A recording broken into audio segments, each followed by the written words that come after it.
Hi everybody and welcome back to Kevin's Upfront Opinion today. So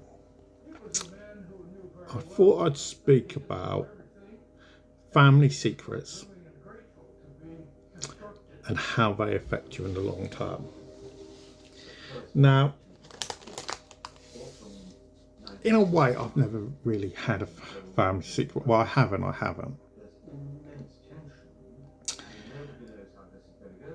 When I say I haven't.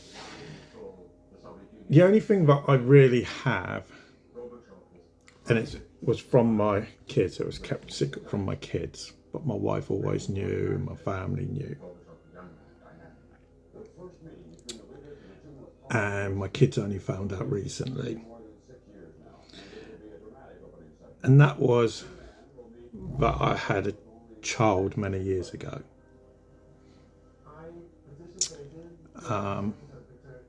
It should be turning 16 very soon. And I never spoke to any of my children about it because they're only young. You know, my eldest is 9, turns 10 in a couple weeks' time. Turns 10 on 15th of June. And I never spoke to any of them about it. And what would be my middle daughter overheard and found out. And automatically, like any child, as soon as they find out that they've got a sister out there, they want to see them. They want to find out about them. You know, she spoke to my wife recently and said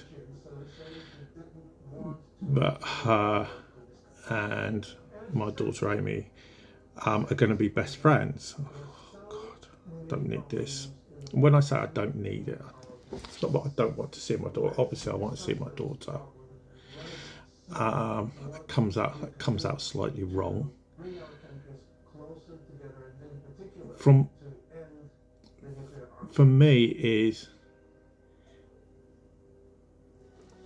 I've never wanted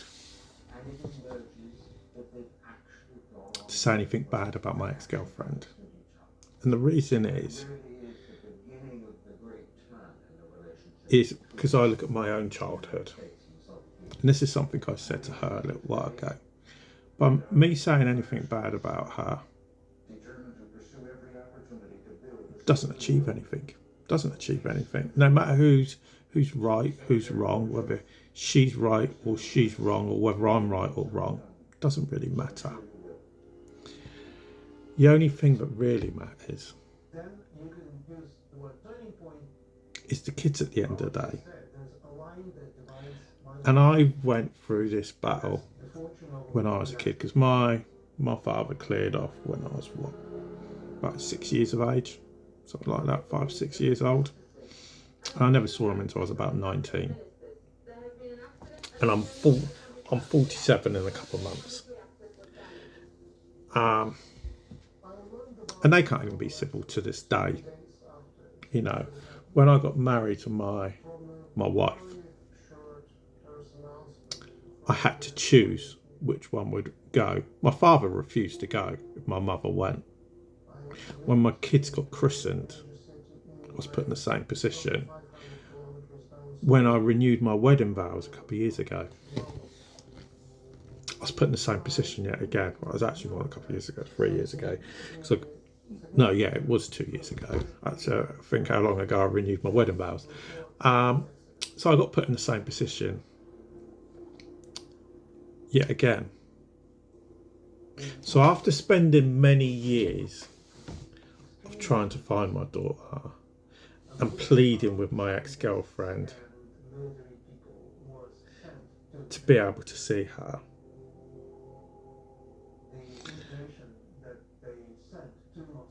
I've always thought, what do I say to her?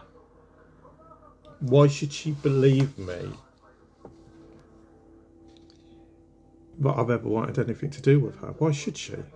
I've not been around. I've not done enough. You know, I can openly admit that I could have taken my ex-girlfriend to court,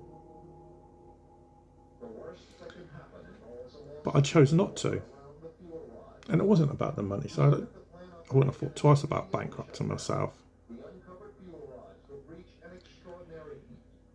And a lot of people may not understand this. And the only reason I didn't was because I didn't want her put in a position where she would be piggy in the middle between two parents, but refuse to let the past, leave the past in the past and move on. Now, I personally can say, now my ex may not be able to say this. Actually, I know she can't. I don't have resentment to her. I don't. Even with everything she did, and I'm not trying to make myself out to be an angel, because what I did was pretty damn poor, especially to a pregnant woman as well. It was really poor. And I will say what I did. And in the past, I've always refused to speak of what I did. And this is what I did. And I've never even wanted to speak about this. Now, at the time, if my ex-girlfriend sees it, or a member of her family may come back and say, oh, she wasn't 3 or 4 months pregnant, she was further along than that. She may well have been, I can't remember. We'll say she was 5 months pregnant. And this was back in 2000, this would be back in 2009. And I was around my girlfriend's house at the time, and I got into the bath, and I put my phone on the bed, and I always put my phone on her bed or on her chest of drawers, and I had a beep on my phone, so I had a text message come in, and I said to my girlfriend, go and have a look who it is, because I thought it might have been my mother or something. And it wasn't my mother. It was my sister's next door neighbour, who was high on drugs. She'd been smoking weed all day, probably snorting cocaine as well, knowing her. And the text message read, Kevin, how would you fancy coming round for a threesome with me and Rachel? And I know what a lot of guys are going to say, Kevin, get round there straight away, you enjoy it. But I wasn't interested. I was happy at the time.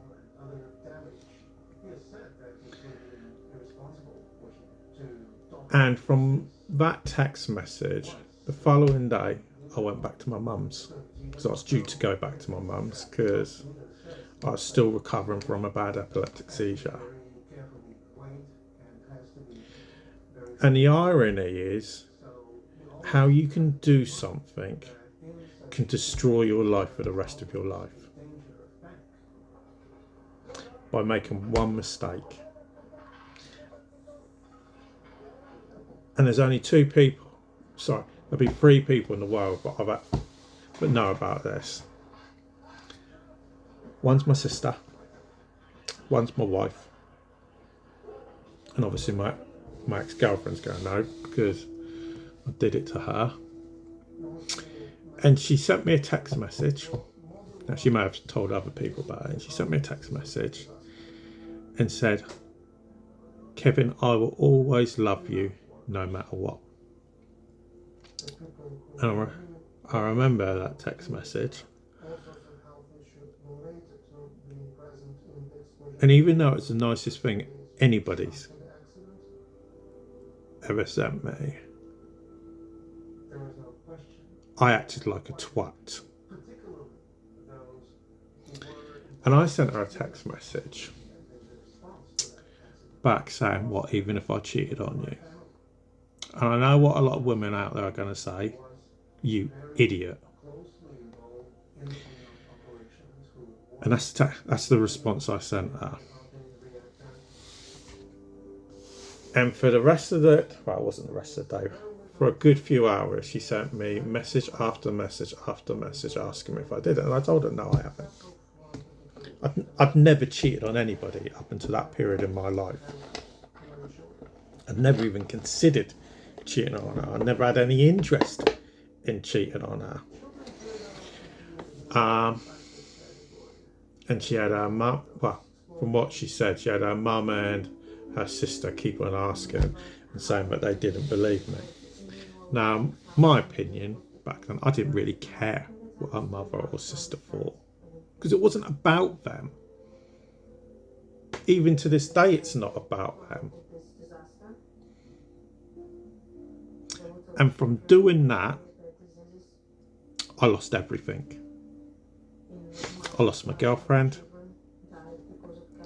and I lost my daughter. A daughter I've still not seen to this day.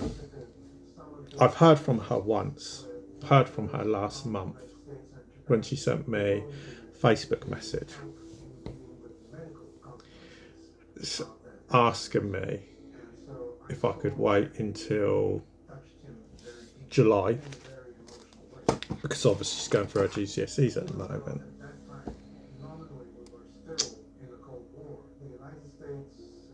And I agreed to that, not wanting to agree to it. I never wanted to agree to it, but I agreed to it because it's what's best for her, because it's the most important period in your life when you're going through GCSEs.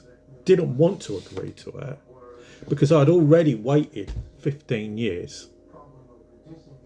Because it's like I've said to everybody, the only thing that I want is to see my daughter.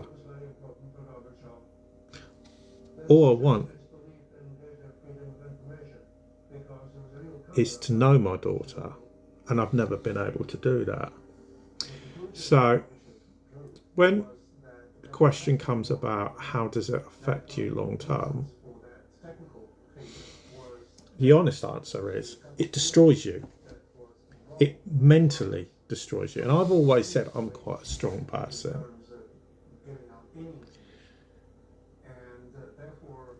But I'm not that strong. I'm not, I've had numerous mental breakdowns or emotional breakdowns. I even got to the stage recently, and it happened a few days after she sent me that Facebook message. I actually had another breakdown on the beach, and I ended up, and I don't even know why I did it. I actually sent a Facebook message to our auntie, and our auntie I hadn't spoken to since the day she was born. Our auntie was the last person that ever spoke to me from her family, and I'd never even, I don't think I met her. I might have met her, but I can't personally remember meeting her.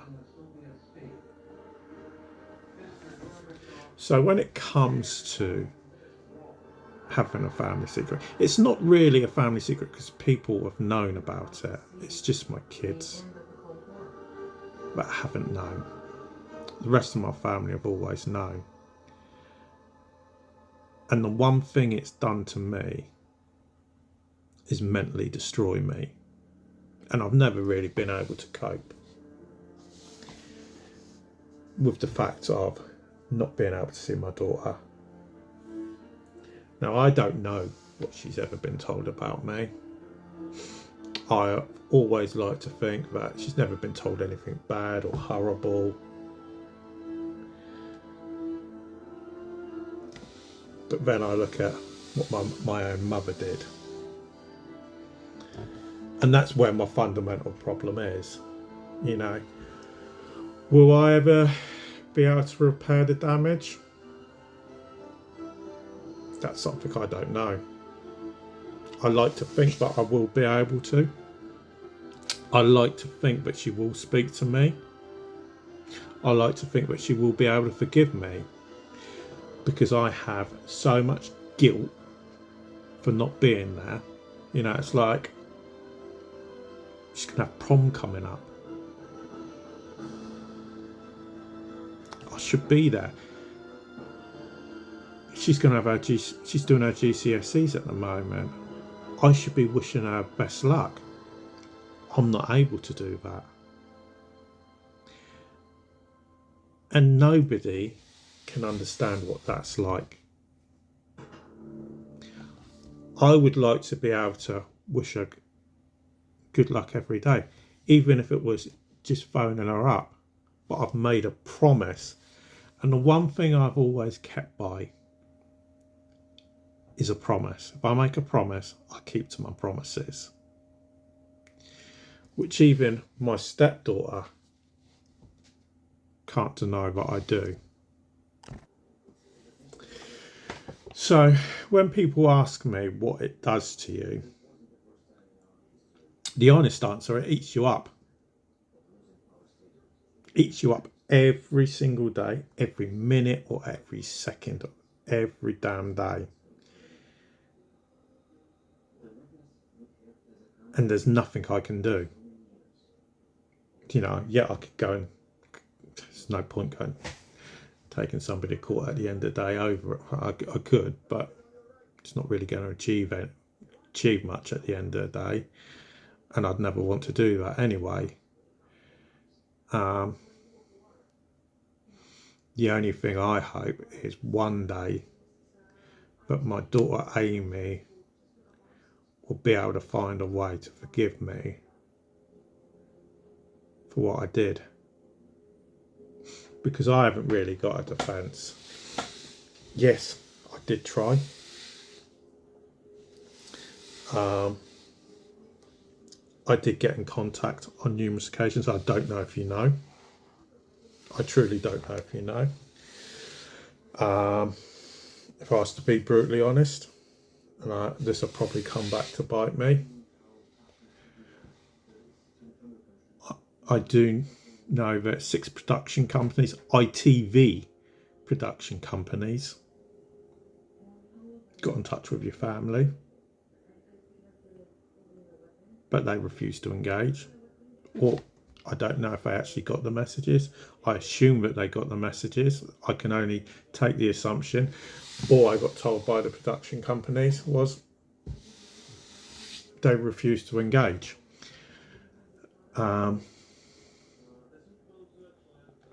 Spoke to your aunt and sent her messages on numerous occasions. She gave me the delight of blocking me on social media. Messaged your mum on several occasions. She blocked me on social media. I even apologised to her, and she didn't want to know. I have members of my own family lie about where you were.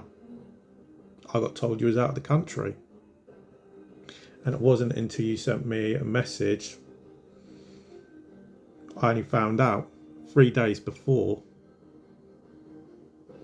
you sent me that Facebook message that you was only a couple of miles away from me. So for 16 years I didn't even know where you were. Well, 15 years, you're not even 16 yet.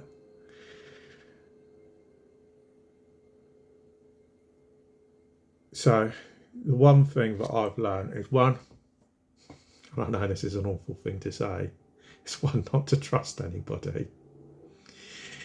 You know, not even your bloody lawyer, because they don't. All they're happy to do is take your money at the end of the day, even if they are allegedly sending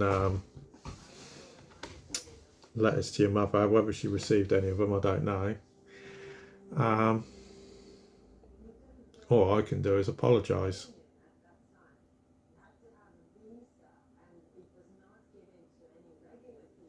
But at the end of the day, sorry's never really going to cut it. So hopefully we can resolve it, but I suppose time will tell.